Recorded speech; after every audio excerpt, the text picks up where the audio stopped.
नमस्कार. आज आपण आहोत तालुका सेलू, जिल्हा परभणी. सेलू तालुक्यातील हातनूर या गावामध्ये आणि इथे आपली बॅच चालू आहे. बॅचचा वेळ आहे 11 ते 12. आज आपण शिकणार आहोत ब्लाऊजचे माप कसे काढायचे, अर्थात ब्लाऊज कोणत्या पद्धतीनं मोजायचं. हे आहेत ब्लाऊजची माप. आता बघूयात आपण ब्लाऊज कशा पद्धतीनं मोजायचं. तर सर्वप्रथम आपल्याला घ्यायची आहे पूर्ण उंची. आता पूर्ण उंची कशी मोजायची, तर पूर्ण उंची ही पाठीमागच्या भागात मोजायची असते. मग पाठीमागचा भाग हा शोल्डरपाशी टेप लावायचा आणि हा जो एका साईडचा डाच आहे तिथपर्यंत मोजायची. किती भरते पूर्ण उंची? 12.5. बरोबर. मग पूर्ण उंचीच्या ठिकाणी किती लिहायचं आहे? 12.5. बरोबर.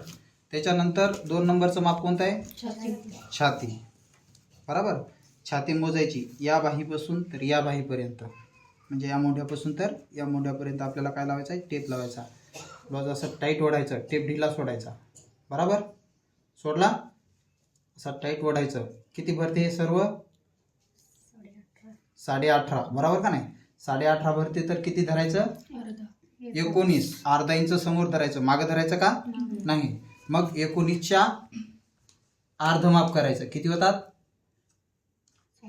9.5. किती होतात? 9.5. त्याच्यानंतरचं समोरचं माप कोणतं आहे? कमर. कमर ही खाली मोजायची. बरोबर. किती भरते? 15. किती भरलं? 15. टाईट ओढायचं असं. बरोबर. मग हे 15च्या अर्धे किती होतात? 7.5. त्याच्यानंतर काय मोजायचं आहे? समोरचा गळा. किती भरतो? 5. किती भरतो? 5. इथं लक्ष द्यायचं.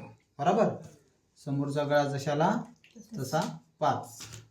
त्याच्यानंतर मागचा गळा. बरोबर. मागचा गळा नीट लक्षात घ्या. मागचा गळा मोजताना असा मोजायचा आहे. लक्षात असा टेप लावायचा.